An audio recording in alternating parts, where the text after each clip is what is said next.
Mythos Busters, investigating the mystery, monsters, and madness of Arkham Horror, the card game.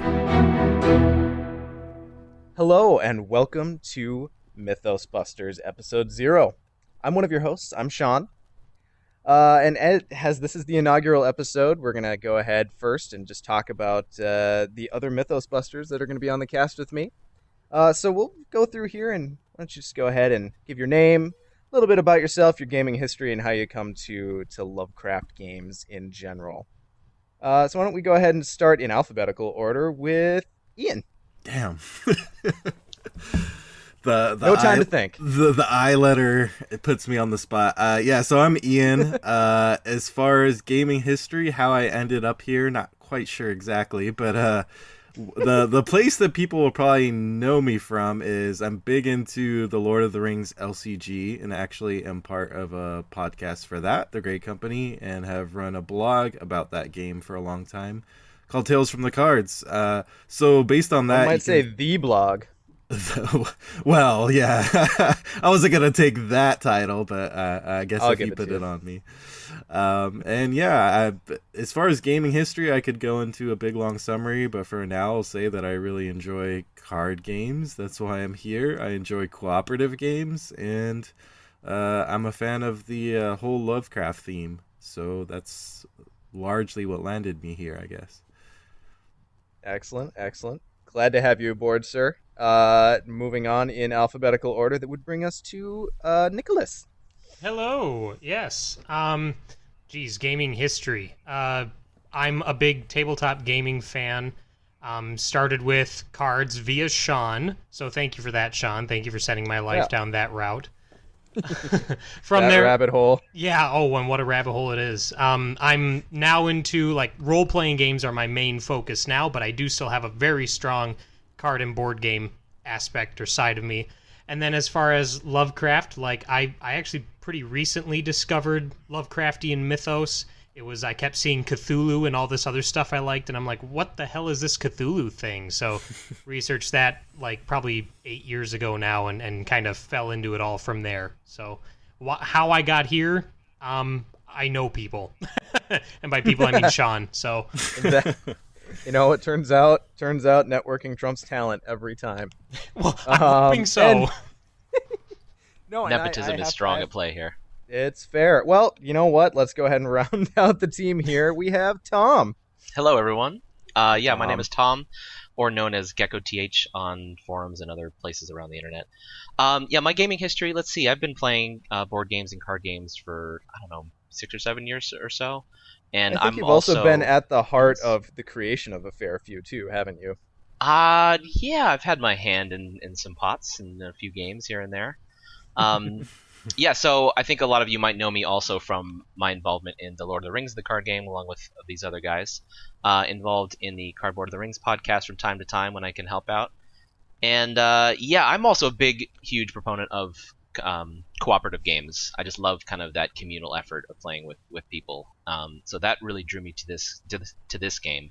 Now, my experience with Lovecraft as a theme is actually very little. I haven't read any of the stories. I played a couple of the games that Fantasy Flight has put out. So I'm kind of the newcomer in terms of the Lovecraftian lore and the mythos, as it were. But I'm coming at this from the gaming perspective first and foremost, and we'll see where it takes me. Well, and it's kind of one of the things about card games is it's such a great medium to learn about the minutia of a world, right? Sure. So I guess for my part, like I said, my name is Sean. It's possible that you know me from my involvement in Lord of the Rings, the card game. I help co-host Cardboard of the Rings. A little bit about myself, gaming history. I cut my teeth on probably one of the most convoluted, wonderful, beautiful messes of a card game. The Star Wars Ccg back in the day. That was where Nick and I got our start. Oh, so good. Did everyone here play that, I think? Yep. Yeah, Yes. I did play. Oh. I have such vague memories of it, but like I'll see a card, I'm like, whoa, that brings like a flash of history back to me. And Asteroid rules in It's effect. it's so vivid for me that I can just hear music that was big at the time, and I immediately want to I want to build a deck that's Death Star 2 and Empire and all Honest that. to God, Papa Roach's Last Resort does that to me every single time. It's Papa Roach, and it's like Dr. Dre and Eminem, and it's that kind of stuff that is just like, oh, I want to get back into Star Wars. Oh man, Nick and I are super dating ourselves. We were very white in the early 2000s. I'm still really white. Well, yeah, that's fair. And then as far as I'm very much into card games, have enjoyed Lord of the Rings quite a bit. My experience with Lovecraft is actually fairly new as well. I'm probably in right around the same boat as Nick. Although, Nick, I do have to reciprocate the thank you because you were the one who actually brought me... I've played card games forever, but I think it was your interest kind of more in the larger, I guess, kind of tabletop hobby gaming hobby that kind of brought me into that. And Arkham Horror, you were the guy who owned it. So the original Arkham Horror board game, I played it at your place first. So You want to talk about a mess of a game? There you go. I mean, It it's all fun, but comes it is a around. mess. It's true. It's a beautiful mess, but it is a mess. So as far as Lovecraft goes, I've read a few of the stories. So I've read Call of Cthulhu. Again, just kind of peripherally aware of the mythos as anyone who's kind of immersed in nerd culture somewhat is. And pretty much as soon as this card game was announced, I broke out Dunwich Horror, and I've got a few more on my to read list because I'd like to get some of the staples in preparation for this game coming out. Yeah, I think so. Maybe I have the longest experience with Lovecraft, but it's not continuous. Like, I really got into maybe early high school, which was kind of like my big literature, especially like horror literature, kind of gothic emo phase, right, of being sad about the world. So I remember exploring Poe in freshman year, and I was like, this is amazing. And so to this day, one of my my main email address has Raven in it because that was creative, right? I was like, the Raven, what should I name my email? Raven. So from so angsty, so much angst. So from there, I kind of discovered Lovecraft, which is a kind of a natural progression, and then I did not read anything of his since high school. So it's been a long time, and since this game was announced, I've kind of been rereading, like you, Sean, and trying to refresh my memory because it's been a long time. Yeah, and it's kind of a nice break. A lot of the series I've been reading of late are kind of the huge epics. Like I had started a reread of A Song of Ice and Fire. I'm kind of in the middle of a reread of Lord of the Rings as it follows the saga release expansions. So to crack back into something with a little bit more brevity, like I mean, they're basically novellas for the most part. Is that how they're categorized on the official side? Does anyone know? I think most of his stuff would be categorized as novellas. He also has a huge array of short stories, Lovecraft that is. But yeah, most of it falls in that novella range. Yeah, so it's been nice to read things that don't take months to finish because I'm a super slow reader. Yes, you are. Yeah, I really, really am. I do it before bed. That's my problem. As soon as I have to reread the same sentence 3 times, it's time to turn the lights off. So, obviously this is our coming together of the Mythos Busters, so let's talk a little bit about what everyone can expect us to cover as we go forward. Obviously, our focus is going to be on the Arkham Horror LCG, but insofar as other things, or what specifically we're going to be covering, so we'll touch on news as it comes out and is exciting, as we have right now. When cards are released, I assume we're going to talk plenty about those and talk about their application to the game. I think another big one is just talking about gameplay and any session reports that come out of that, maybe warning people on certain strategies to beat certain scenarios, things like that. And I suppose this is probably a good time to take a second and warn/apologize everyone that, especially probably in the early life of this game, we're going to be comparing it to Lord of the Rings a lot, and I'm sorry for that. You're going to have to bear with us until this game really finds its identity and its feet. There's just so many things. I agree. I think that's kind of an inevitability with, especially given our history with Lord of the Rings, the card game, and this being the second like cooperative LCG that's coming out of Fantasy Flight. I think there's going to be a natural, comparison between the two. But as you'll hear from us as we talk more about the game, I think this game definitely seems to stand on its own outside of Lord of the Rings.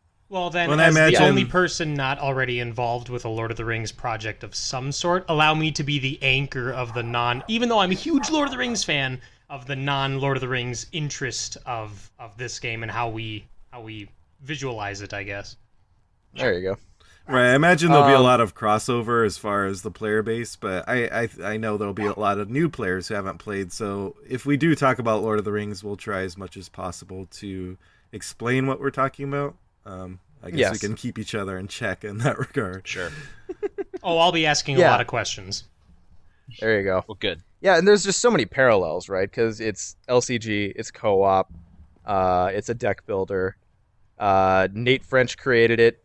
Matt Newman helped create it, and he was one of the landmark devs for Lord of the Rings until recently, and probably still. I imagine he's working on it in some capacity. So the comparisons are there. We'll try to explain them as necessary. And also, in the interest of the particular listener, I'm just going to say, Sean, it's not a deck builder. I think this would fall under constructed play. That's fair. So it's not going to play like Legendary or anything like that. This is the sort of insight that I can provide, is just comparing it to the breadth of games. So there you go. Yes, no, and that is a good clarification to make, because deck builder actually means something nowadays. Yeah, it in doesn't the just age mean of build a Dominion deck. and Legendary. All right. So then I think the other thing that we'll probably touch on is the lore where possible, because like I said, I kind of think like most of us will have a little bit of experience in the lore, but for the most part, I'm going to be learning as I go through. And I think, as with any other card game I've played, this is only going to excite my interest in diving deeper into the world. So, looking forward to that as well. So then, moving on, as far as what you can expect from our release schedule, this is obviously a second podcast for most of us. So we're going to try to keep it fairly regular, so you can expect episodes from us. We're going to try to keep it around bi-weekly, especially in the early life of the game when there's a lot to talk about, and we'll see kind of where we go from there. But definitely, you'll see episodes as we record them, more or less. So, guys, Arkham Horror, the living card game, is a thing that was announced on... It exists. Get excited. On August 2nd of 2016, a momentous day. So let's talk a little bit about this initial article. As this was pretty much the day where we're like, yep, we're podcasting about this, right? Yep. Right. More or less, yeah. So, enter the Mythos. I think we can probably cover this in a fair amount of depth, because this covers a lot about what the game is going to be about. You know what? We haven't delegated it up to this point, but is anyone interested in being the dedicated news guy? Ooh, that's across the bear. I don't know. It is, right? All right, you simps, I've got it. So, Arkham Horror, LCG, the living card game of Lovecraftian mystery, monsters, and madness. It sounds pretty awesome. So obviously we've covered that it's cooperative. The game itself listed that one core set plays 1 to 2 players. So you can play solo as well, which I think is a huge draw for these games. It turns out just recently we kind of had a big poll in the Lord of the Rings community. And solo-only players made up almost over 70% of those polled. And that was staggering to me. I didn't realize how much of a pull that solo opportunity is. But I think as people get older, it's harder to schedule. It's really nice to be able to have a card game you can play without relying on the others to come over, right? That's exactly what I was going to bring up, is I think that just shows that games like Lord of the Rings, and I think we can expect Arkham Horror to do as well, is that they appeal to a more adult audience. So, yeah, definitely.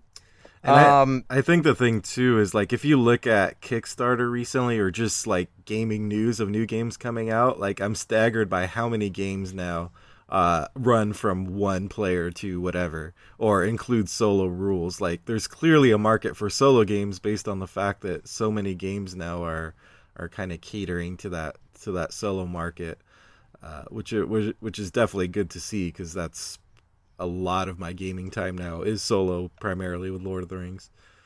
Well, it's nice to have the flexibility because I'm That's really very what it comes down fortunate to in my that mind as well. exactly because I'm lucky enough that I happen to live 20 or so minutes from the Fantasy Flight Event Center, so I'm lucky in it that I have probably people to go play with randomly. But a lot of people don't have that, so having the flexibility to play by yourself, but when you're afforded the opportunity to go sit down with 3 other people, it's the same, well, more or less the same game. I think it just makes it totally attractive. And the other thing, and I know you mentioned there's probably going to be a lot of crossover from Lord of the Rings players because this is kind of like straight up that alley. But I think Lord of the Rings has gotten to the point where the card pool is so big is that it looks really intimidating to people who might be looking at it right now. It's a lot easier to get in at the ground level with a game like this and just start with the core. Yeah, absolutely. I'll totally agree with that one. Yeah. And one of the things that made me laugh a bit is one of the things I think most people is aware of is that this game was leaked a while ago, a long time ago, on the internet. It was not a well kept secret at all for whatever reason. But it's kind of funny how long ago it was leaked, yet at the same time, no one was willing to definitively say yes, this is real. Like everyone was like, "Oh, I want it to be real," but all we have is like this. What was it? It was like a snapshot of a distributor ad or something like that. Yeah, it looked like it could have came from one of those like trade magazines or distributor ads. Someone dropped the ball somewhere. But yeah, I think a lot of people were afraid to get their hopes up that it was real. But one of the funny things is a lot of people, of course, went to the inevitable, Lord of the Rings LCG. This is the death knell for it if it is real. And the reason I'm bringing that up is I laugh because that's totally not true. I think that's underestimating the market for cooperative and solo games right now, which is they both will be fine. And I think the reason that FFG is releasing this game just shows that obviously the model works and they have faith in the model, and that's why they're willing to release the second one.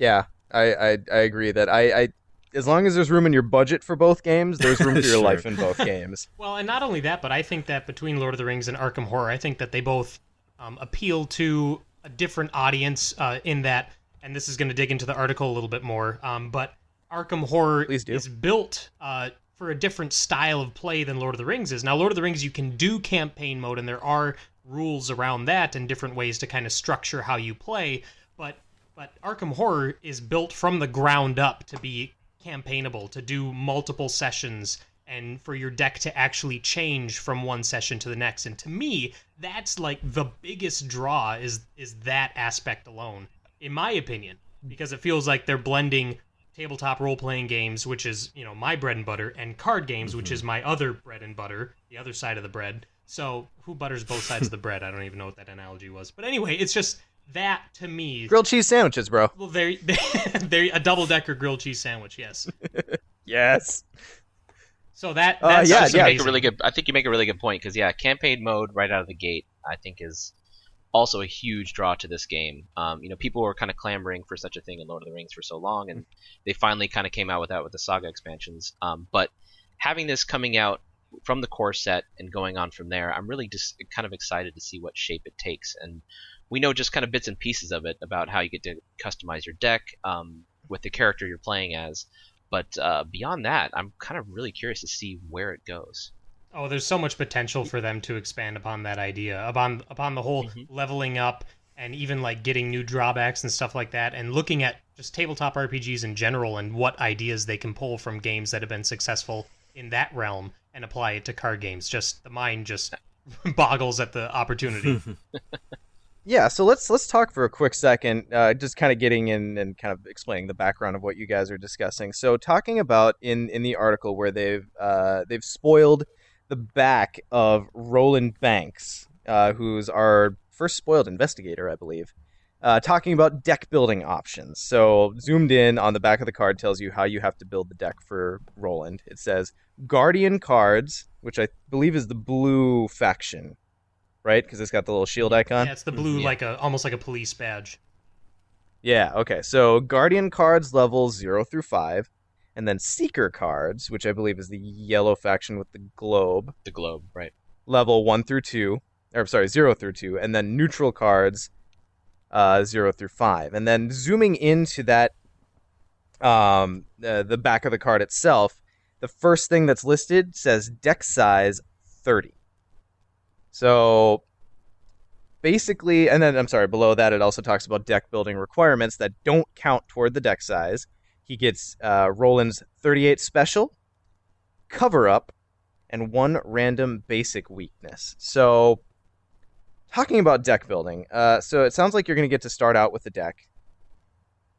Through these scenarios, you're going to gain experience points and then be afforded the opportunity, I assume between scenarios, maybe it'll actually be something like baked into the scenario itself, but to purchase higher level cards with those experience points that would replace the lower level cards in your deck. It looks like some of them, I think they spoiled a little bit farther down the line here, Blinding Light, which is just a straight up upgrade from the level 0 version. And then I think it looked like some of the cards were just more powerful cards in general, not necessarily upgrades to lower level cards that exist. So when we talk about leveling up, I mean, leveling up in a card game is such a cool idea. Mm-hmm. I don't think many games have tried to tackle that sort of thing. And being able to do it from the start and Nick, you hit it right on the head that Lord of the Rings has this thread of campaign mode where the Saga expansions, you can actually play through a whole set, and there's carryover depending on what happens. But despite the fact that that's there, it's not the default way to play in Lord of the Rings. Right. And because of that, it doesn't get talked about outside of very specific contexts, where it seems like Arkham, it's a thing. It's probably going to be a thing as we talk about this. Like, okay, here's the base deck, and here's what you look to upgrade with, depending on the scenario or things like that. It just adds kind of this really cool layer of strategy that I'm super excited to explore. Oh, definitely. And with Arkham, I think it's going to be the thing. I think that's going to be the way that most people will play, because if you don't, there's going to be this whole selection of cards that you're not going to be able to use because you're only playing, or that you're going to house rule and say, well, I can use level 5 even though I didn't get experience for it because I'm only playing one session. You know, you kind of, then you have to house rule to just do one adventure, because the game is built to do 3 or however long the campaign is. Mm-hmm. Yeah, and I think even in the article they kind of say that campaign mode is the I forgot how they phrase it, but like the default or the basic mode. So they are really stressing that this idea of leveling up is really the only leveling up in card games and kind of LCG or CCG before was the leveling up you do if you like plunk down $100 in Magic for well, Magic actually some kind of power card, and that's not the leveling up I'm interested in. God, you guys, are we already talking about Magic? Well, here's the thing. Now, hang on. Now, Magic the Gathering actually had a level up mechanic where cards had abilities on them that would say level up, and you pay a cost. You know, you can do it once a turn, and you put a level counter on it, and then when it got to X level, it had some other new ability. So that existed, but that was on a card-by-card basis, and again, that only existed inside of one game, whereas this is like, okay, this card was, it didn't do the work for me, so maybe if I upgrade it, then it'll carry that load, or it'll take care of that action in a way I need it to. So you're thinking broader, and you're thinking more strategically with Arkham Horror, whereas with Magic, it was just like, once this guy gets to level 10, I take 2 turns in a row. So, there's more strategy behind it here, which I'm really excited for. Right, and the idea of gaining it through experience points, like, definitely the whole RPG thing is a selling point for me. Like, I'm big into RPGs, but it's hard to get a group together and keep it. Like, my D&D group kind of recently ceased just because of lack of time, which sucks because I love RPGs. So this kind of way to approach that experience, I think, is gonna appeal to a lot of people. And I really like this idea that your deck is just this investigator. Like, it's almost like your deck is your character sheet in an RPG. Your equipment and your skills and you're leveling up your skills. So I think that focus is really cool to kind of immerse you in the game, that you feel like you are that character. Definitely. And another interesting thing I'm to kind of curious about how... Yeah, go ahead. I was just going to say real quick, I don't have the article open in front of me, so I can't directly quote it, but if I remember right, even a later level of a card has additional drawbacks to it as well. So it gets more powerful, but it also can get more dangerous too. So that really holds that Arkham theme of gambling and it's power at a price. So I think that's awesome too. It's not just it gets better, just straight up better. It could be more useful. Yeah. And what I was gonna say is I'm also kind of curious how the campaign will work in kind of the long term. Because I don't know how much they've really spoiled yet. But like in terms of, let's say I have a character I want to play. I want to play maybe a later scenario. Do I need to have my character kind of up at a certain level to kind of play this scenario, or maybe like I'm also curious. We have the core set, and there's going to be, I'm assuming, a cycle of maybe 6 or so Mythos packs that come out to follow that, and then maybe a new deluxe expansion if it kind of follows the what the previous LCGs have been doing. Mm-hmm. And is a campaign going to last through a whole cycle and then start like a new campaign? So I'm kind of curious to see, the length and breadth of these campaigns that are going to be coming out. Yeah, and I think if we look to Lord of the Rings as an example, it could really go either way. In the early life of Lord of the Rings, like I'll take the second cycle, for example. So it was Khazad Dûm and the Dwarad Elf cycle. So Khazad Dûm was the deluxe, and it had three quests in it that were all themselves linked. But then they weren't directly linked to the following cycle. So they kind of took place at around the same area, but the story itself didn't. So it might go that way, but I have a feeling that if kind of the progression and kind of cause effect, one of the really cool examples they use in the article here of like carryover from quest to quest, like say you encounter a boss monster in quest 3 and don't manage to kill him, well then he's going to show up again down the road, and he might be more powerful, might have been changed in some way, but if you manage to kill him, then you can avoid that fight down the road. I love it.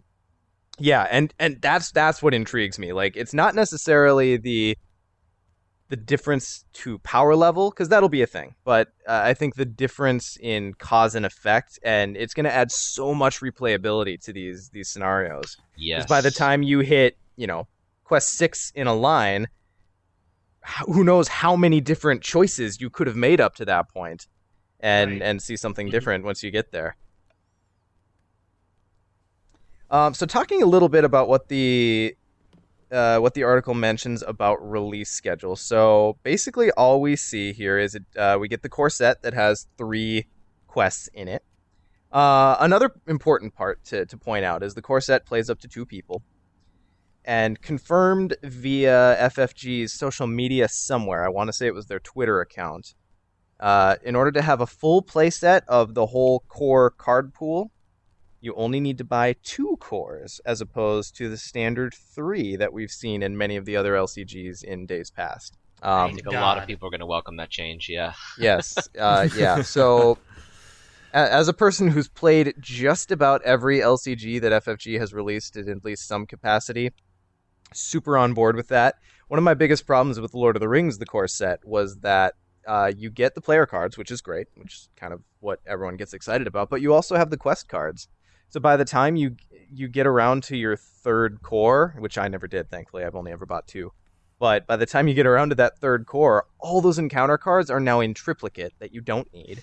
And it's a waste for everyone. It's a waste for FFG, it's a waste for the printer. It's just, I can't imagine how many dead cards are sitting in closets right now. Well, then that way you have your home quest deck, you have your away quest deck, and then you have the quest deck that happens in case someone spills beer or soda or something all over them. You got your replacement. What?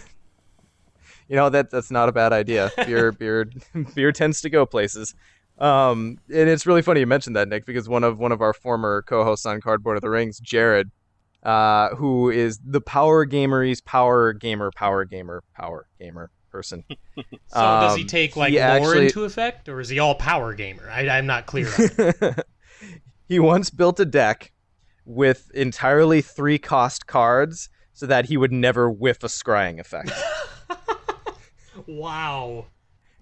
Good for him. Oh, it's another bloody 3. Anyway, so Jared was renowned for actually buying enough core sets and deluxes, because basically the way the encounter decks work is each set, or each scenario has its own kind of dedicated encounter cards. And then based on whatever cycle you're playing in, there might be more generic ones that slot in to fill out the deck. He would buy enough product so that he never had to disassemble those decks. So if he was playing the core set and one encounter set was needed in all 3 quests, which I'm pretty certain there is one that is, luckily he was already buying his 3 so that he could have those all pre-assembled. But yeah, hopefully you shouldn't need to go to those lengths in this game. Excuse me. Yeah. So can I just say, is anybody else just a little disappointed that it only supports up to 2 people right out of the box? Like, because it's going to go higher than that, isn't it? Like, I think I saw on the website or something it's saying it's going to go up to 4. I could be making that up. Mm-hmm. Nope. You that is what they mentioned. So they say that 1 core plays 2 people, and you can go up to 4 players with 2 or more cores. Right. So yeah, we definitely expands that far. And I'm gonna guess that you're not gonna be able to like play up to 4 people with 2 core sets because it's gonna come with the same investigators.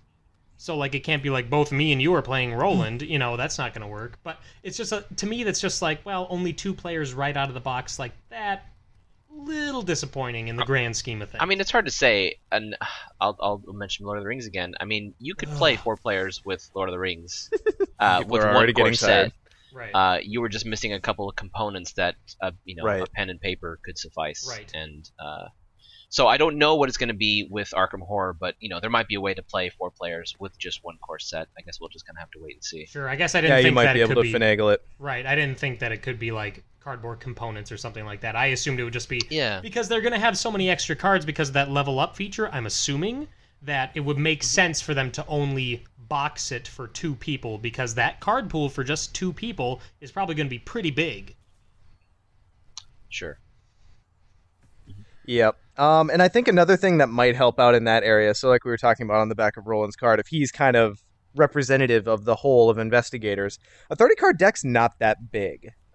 So hopefully that will go a little ways in stretching out the usability of all the cards in the core, and maybe like Ian said, maybe it's just a matter of finagling a few rules to round it out, and maybe you can get more than 2 people playing. God, is it October? Is it? Well, first of all, okay, we should back up.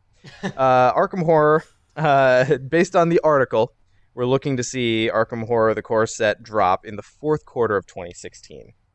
Which for FFG is a squishy date, because there are lots of things, as we've learned throughout the years in LCGs, that can delay or unexpectedly require a later date.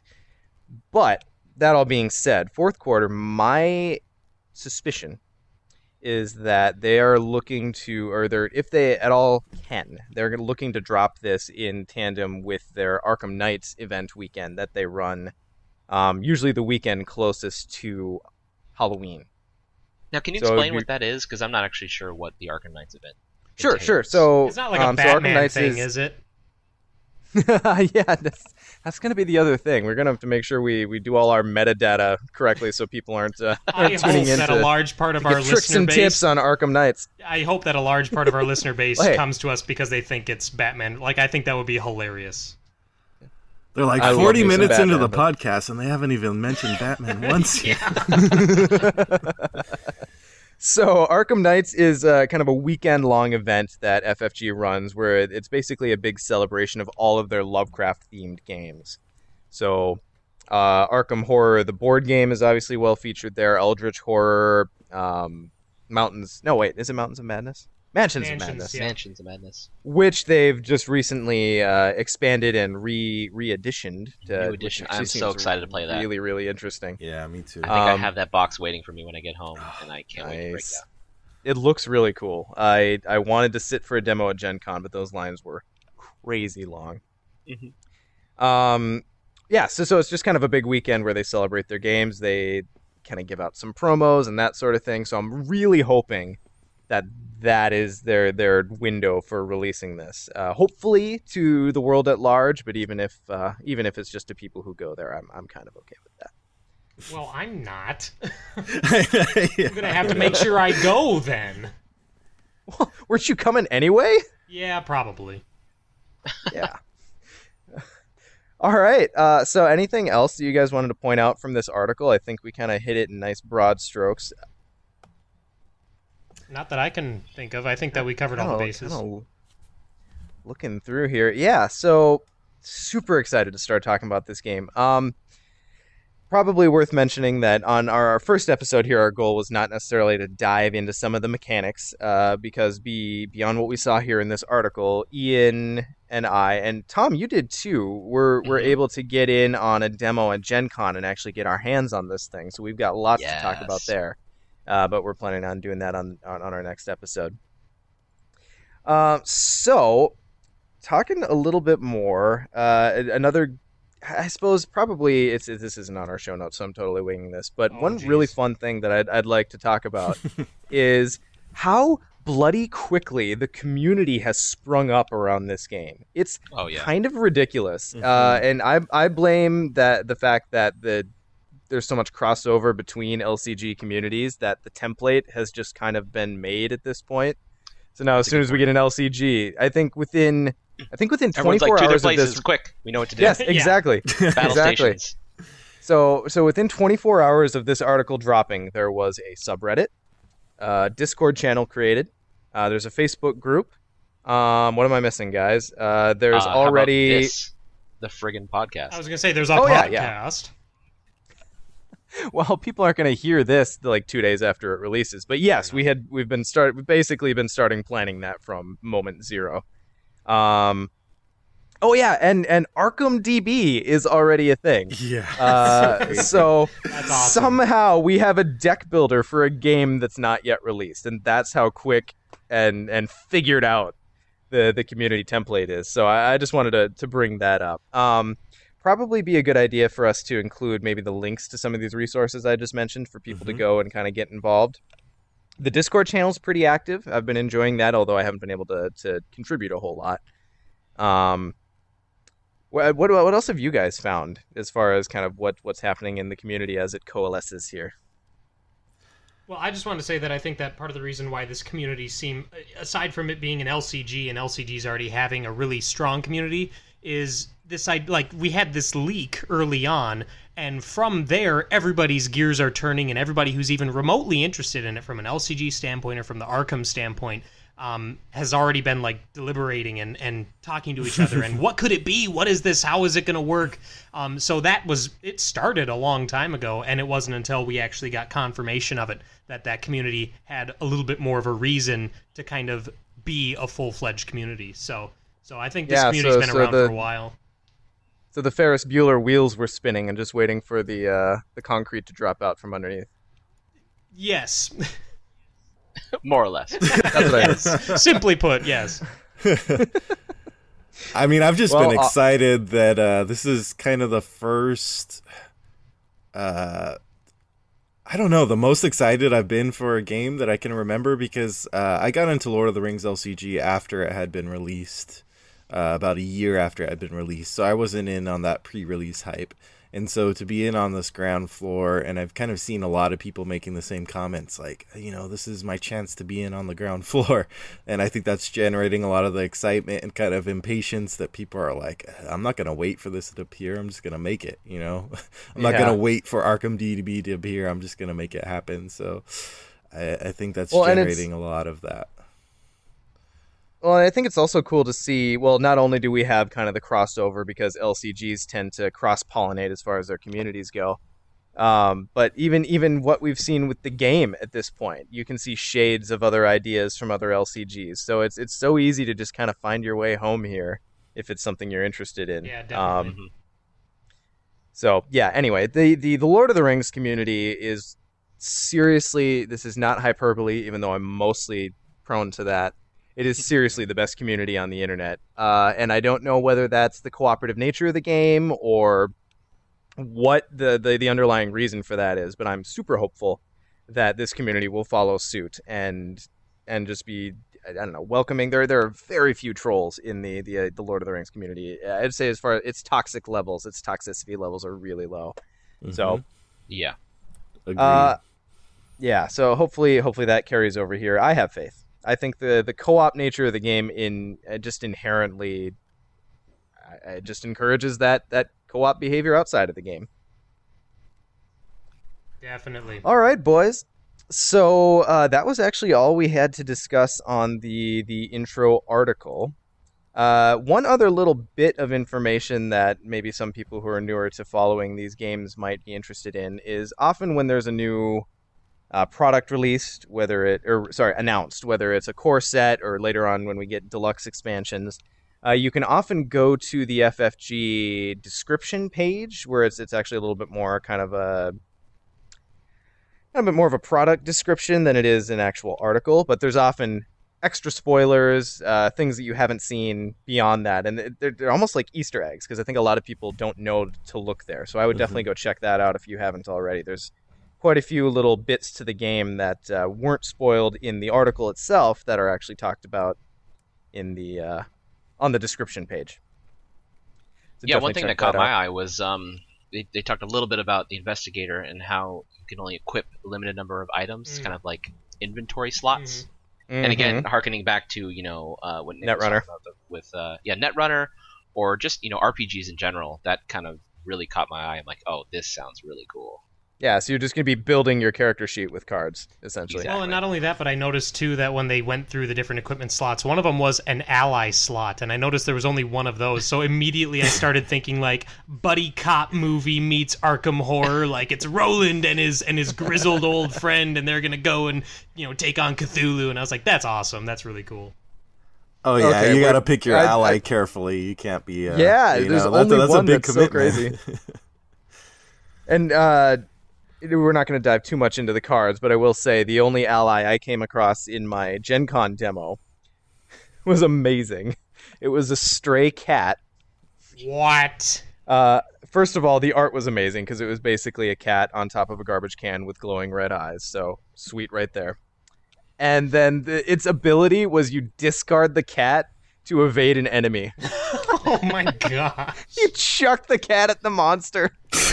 And run the other Not way. quite the buddy cop idea I had in mind. Mr. Snuggles, go! Roland. We don't know. The mittens. cat could be a master martial artist and is just like dismantling That's the true. enemy. I actually think, and I'm sorry if I'm misquoting this, but I think Matt Newman was in on the Arkham Horror Discord server, and someone had mentioned that card because it was, I think more than one person laughed at it when they saw it at the demo. And he said that Jones, the cat in Alien, was the inspiration for that card. So you're not feeding the cat to the monster; he's like darting out in front and distracting the monster. That's so pretty cool. we'll go with that. It's a little bit more palatable to think that we're just like making the cat run away than actually straight up feeding it to the monster. Well, if the cat has red eyes, then it could be a trouble later on. So Yeah, how much trouble could it get in? It's got red eyes. No it's one's a gonna screw with cat. that It thing. can get in a lot of trouble.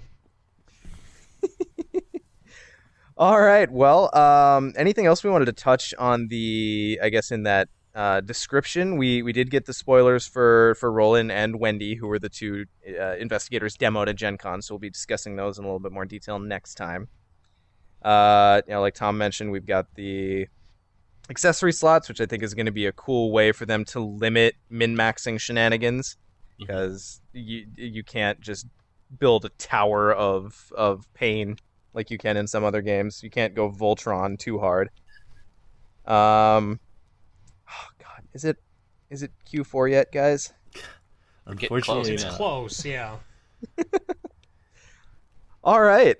So moving from that, like I said, next time we'll get a little bit farther into the game. Take a little bit as we close the first show up here to kind of talk about ourselves a little bit more and perhaps a little bit of our interests in a segment we're going to call Tentacle Time. You were so Were we thrilled with that title. It Oh, frightens me. I'm so happy Now we about need it. a Well, sound clip of like squishing tentacles. Oh, jeez. That is going to be very disturbing. It's already going downhill. I call Be not careful it. of where you clip that from, Tom. I was about to say I call not it on Google searching that. Oh, jeez. But Tentacle Time is a little segment at the end of the episode where we're going to take the opportunity to talk about other things that we enjoy, other things that are wrapping their tentacles around our free time, as it were. So Nick, you want to kick us off? What non-Arkham Horror things are you digging nowadays? Jeez. Let's see. Well, Legion comes out soon, the new World of Warcraft expansion, so I've been trying to get in a little bit of WoW time here and there. It's pretty much been on the very few nights in the week when my wife is like, I'm tired, I'm going to go to bed. And I'm like, well, I guess I'll stay up for another hour and run some dungeons. I'm not a super avid WoW player. I've been kind of on and off again, but I'm really excited for Legion. Other than that, I've been... Does it have pirates? You know what? The new... He got so excited. I started my reboot process. The new combat rogue has been rebranded as outlaw rogue, and now there's this whole idea. Half of your abilities is he pulls a pistol out of his belt and fires that, and it's just I'm like, oh sweet. Nice. So I actually race changed my protection warrior that I've had since vanilla. I race changed him away, changed the name, and I remade him since he was a pirate that whole time. I remade him as an outlaw rogue, and I'm re-leveling him from 1. So I'm super excited for that, and it's a lot of fun. But in non-WoW, I play Hearthstone probably a half hour every day in the morning. Hearthstone's always fun. I play Overwatch quite a bit. I'm not except for when RNGesus forsakes you. In Hearthstone, you got to embrace RNGesus. You gotta throw yourself at his feet rather than call him a heretic. Praise be to Apparently, I'm RNGesus. just not ready for him in my life. Oh, right it's now. so fun though. It's so much fun. And then I play a lot of Overwatch. And aside from that, when I can find the time and when I can make the time, rather, I do a lot of writing and self-publishing of science fiction and horror, and a little bit of game design here and there. So I dabble in those as well. You keep busy. Who are you maining in Overwatch nowadays? Do you have kind of a select few? What's a main? Right now, let's see if I'm... Well, not maining in WoW terms, maining if you need a healer, who's your go-to? Oh man, Ana, the newest character, is so fun, and she's hard to handle. I'm She is so pretty cool. freaking terrible with her. She's so good. I really do like Anna. She's so much fun. Yeah, I love Ana. I play her a lot. She's perfect if there's other healing capabilities on your team, then I pick her. But otherwise, if all the roles are met, Genji is still my go-to. He's my number one guy. So Nice. Genji's another one that I enjoy, but I am just god awful. it's easy to be Just bad with terrible. those characters. Yeah, it really is. Yep. Ian, what you kicking around nowadays? Well, as Sean mentioned earlier, we were at Gen Con, so I went to a out-of-town wedding the weekend after that, so I've had just exhausted a massive Gen Con hangover compounded. But when I have found some free time, other than being a parent and working, what I've been doing is catching up on Mr. Robot, one of my favorite shows. Have you guys watched that? Nice. Mr. Robot? Haven't yet. have I've heard not. good things though. Yeah, you should check it out. So I've been catching up on season 2, which started a little slow, but it's kind of, I think, set up for a good second half. So if you want to talk Mr. Robot, feel free to find me on Discord. Other than that, what else? Well, there's a couple of games I got at Gen Con that are waiting for me to play them. I need to dig into Grimslingers, which I'm sure Sean Yes. will talk about, so I'll let you talk about that. I need to dig into that game. And there was something else. Oh, the other big thing is to kind of prepare for Arkham Horror, because I'm not sure how much people are familiar, but FFG has kind of its own Arkham world. In other words, Lovecraft wrote these stories, but he passed away quite a while ago. And so since then, people have taken his works because they're public domain and done their own things with them and expanded on that world. FFG is one of them, so they have what they call kind of the Arkham Horror files, which is their world, their characters, which we are going to be seeing in the game. And so to kind of prepare for that, they actually publish some novels in that world. So I've tracked those down and started to read them, because it's kind of cool. You see these characters that exist in FFG games, like Wendy's in there, Rita, some of these other characters you might be familiar Is Diana with. in there? No. Well, I just finished the first book. So there was Rex in there as a reporter. There was I can't even remember all the people now, but just all these people you'd be familiar with from Eldritch Horror. And so it's kind of funny seeing the stories of how they meet and the author trying to find ways to smash them all together. So I will say it's not necessarily like stunning literature, but it's entertaining. And if you kind of want to get backstories of these characters, you can follow along with me. So I started with what's called the Dark Waters Trilogy, and the book is called Ghouls of Miskatonic. Ghouls of the Miskatonic. Nice. Yeah. That sounds pretty cool. Yeah, I might have to do that. Tom, what I know you're by far the one with the fullest dance card, but what are you kicking around nowadays? Yeah, work's been keeping me crazy busy lately. But one thing that I've been trying to get through, which has been on my to-do list for a long time, is play through the Witcher series.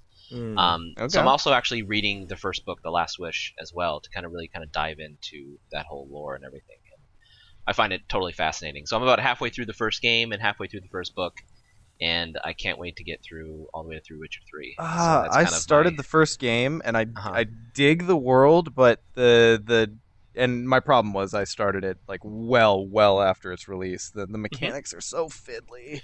Oh yeah, the first Witcher game is very dated. I mean, you could say the same about the first Mass Effect game too. This is true. And Sean and Ian and I, we could talk for days about Mass Effect, I'm sure. Me too. But okay, excellent. Then I'll include you in that as well. But yeah, so I can see that. Yeah, The Witcher is a little antiquated at first game, but the pearls are there. There's some really good stories and characters in there, and I'm really excited to kind of see it through to its conclusion. Nice. Yeah, I actually started with Yeah, go ahead. I started with the first one as well, and then I actually stopped and just jumped to Witcher 2, and it was fun. I'm not encouraging you to stop your grand project, because I think you should go on with it. But just to say, if you have trouble like Sean, then I think it's fine to jump to Witcher 2. I do have to play Witcher 3, though. It seems fantastic, but I just haven't had the time to play it. Yeah. And I guess the other game that I continue to play to this day, well, I do play Overwatch when I'm able to, but Rocket League is definitely my go-to, nightly way to kind of kick back and relax and just get on and, I would not call a session of Rocket League relaxing. No, no game has so quickly made me go through the spectrum of human emotion as Rocket League. Now, granted, you can go from feeling. I would say, granted, quick play on Overwatch generally has the same effect on me, but with Rocket League every time, it just looked like, okay, here's a list of how I fail at life, and it's called Rocket League. Yeah. So for my part, I've been playing a fair amount of Overwatch as well. My video game consumption has lessened greatly since I've gotten into LCGs, because there's only so many hours in a day, but Overwatch is a great sit down and play for a half hour kind of game. And then, obviously, Lord of the Rings is in a great place right now. We just had a big release at Gen Con, so I've been... I had a childless weekend this weekend, which was wonderful, so I actually had some time to sit down and have my own thoughts. So I pounded through the first two quests in Flame of the West, and very excited to start up the third, because it's the Battle of Pelennor Fields. And then, like Ian mentioned, Grimslingers was my non-Lord of the Rings game of Gen Con. It was just kind of I saw a just kind of random ad on BGG that I clicked on. The art looked amazing. So I'm like, yep, I got to check this out. We went and checked it out. Holy cow. The illustrator, designer, demoer was a super nice guy. Yeah, ran a very good demo. And I pretty much just bought the game on the spot. It's amazing. When you look at the bullet points, it looks too good to be true, but honestly, in my opinion, the game totally delivers. It's very quick, so you can do dueling, competitive one-on-one. You can go competitive up to 6 players, where you can actually go free-for-all, or you can do teams, and it works both ways. And then it also has a cooperative solo up to 4 players mode.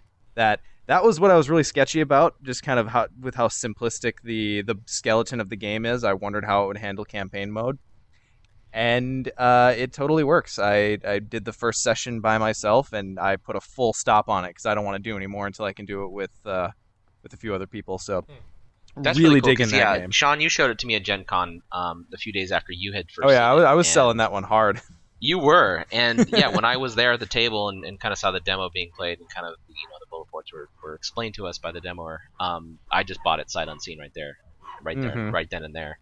And again, I haven't been able to crack it open and play with it myself, but I'm excited to do so. Well, and one of the other cool things is Steven, the guy who's the creator, has been very friendly to the digital platforms. So he actually has the game up on Tabletop Simulator. So Dave Stokes is a guy I know who lives in the UK, who I play with quite regularly, and we've been playing Grimslingers on TTS. So it's a thing. I think it's on pre-release right now because it was a Kickstarter. So it might not be on regular release to the public, but pay attention when it is, because it is a very solid game. So real quick, for us who are unawares, I'm going to guess. Is it a Weird West game? Because it sounds Weird West. Oh, so weird. So weird. It's very weird and very West. Perfect. Oh, it has such fun personality. It's like Weird West with kind of almost like a Borderlands type personality to it. Okay. Yeah. So it's like humor.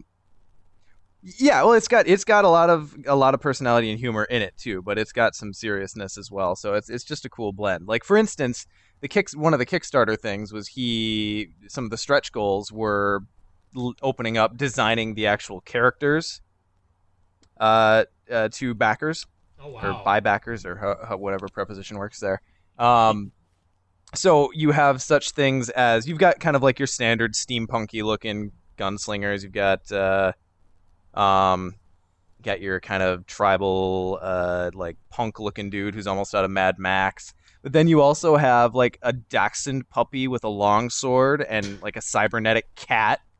So just kind of the really weird, wacky stuff right alongside the serious stuff, and it totally works for me. Cool. So yeah, it does. It's funny how it's such a mishmash of genres and characters all coming together, but somehow it just works. It just works in some weird way. Yeah, so Nick, I'll be excited to crack that out on our next gaming weekend. Cohesive, it feels cohesive. Yeah, I does. Can't wait to try that. So I think that's all we had, and I know Ian has to get going here. So thanks everyone for joining us for our first episode. A couple things I'll point you to. We've got a Facebook page started, which I believe, Ian, you can correct me if I'm wrong, but it's just facebook.com/Mythos Busters. I believe so. I will double check while you're talking. You can follow us, or you can send emails to us at Mythos Busters Podcast. Were we able to get a hold? Yeah, I know. I should probably. It have is Mythos Busters Pod. Mythos Busters Pod at gmail.com. Thank you. And then as well, I would recommend everyone go join the Arkham Horror LCG Discord server if you haven't already, or feel free to come pop into the Cardboard of the Rings Discord server. We have an Arkham Horror channel where we can discuss things there as well. Next time, look forward to We also have a Twitter account. Oh, so that's right. Yeah, you can follow our Twitter account at Mythos Busters. And we'll be posting updates and when new podcasts drop and all sorts of good things. Oh, yeah. Mm-hmm. Yeah, the Facebook is just /Mythos Busters. So go and like that. And I think we'll probably be dumping some photos from Gen Con on there. Well, I know at least I will, and I'm sure Sean will. Yes. So people can get a load of those. Definitely, yep. We took a lot of pictures during the demos. We even took some video, but sadly it was potato quality. Well, the video was never meant to be the thing. I wanted to get the audio of the demo so people could kind of hear the rules as the demoer was explaining it, but sadly there was just too much background noise and it's muddy as hell, so that was a bust. But look out for those pictures, because we had quite a few good pictures taken, both from the demo itself and then from the display case where they kind of had all the components spread out in that real porno fashion. It was wonderful. Oh, yeah. So look forward to that. Next episode, we're going to dive into the game itself, talk a little bit mechanics, probably talk some of the cards that have been spoiled and what we feel they do and how good we think they are with the information we have. And then looking forward into the future, I'll go ahead and start the hype train up now. Let's load that coal up. Luckily enough, with our involvement in the Lord of the Rings LCG, we've had some fun interactions with both Matt Newman and Nate French. we have a confirmation that they'd like to come on the podcast and talk the game with us. So look forward to that in the future at some time yet to be determined. We'll probably save it till after launch so that we can actually talk about all the cards, because it's super not fun to talk to devs when they can't actually talk about much. I expect that to be an extra long episode. I would expect that as well. All right, guys, let's just go around. Any parting shots here, Ian? No, just looking forward to the game and looking forward to the journey of the Mythos Busters. Hell yeah. Nick? No, glad to be a part of this from the ground up and look forward to everything that we can do in the future. Excellent. Tom? We may man. not be so lucky. We may not be so lucky to have you on the next few episodes. So I'm gonna try. I'll try to be here as often as I can. And Hell yeah. you guys can't wait for the game to drop, and I'm super excited for it. excellent. Well, thank you everyone for joining us. We will see you next time on the Mythos Busters.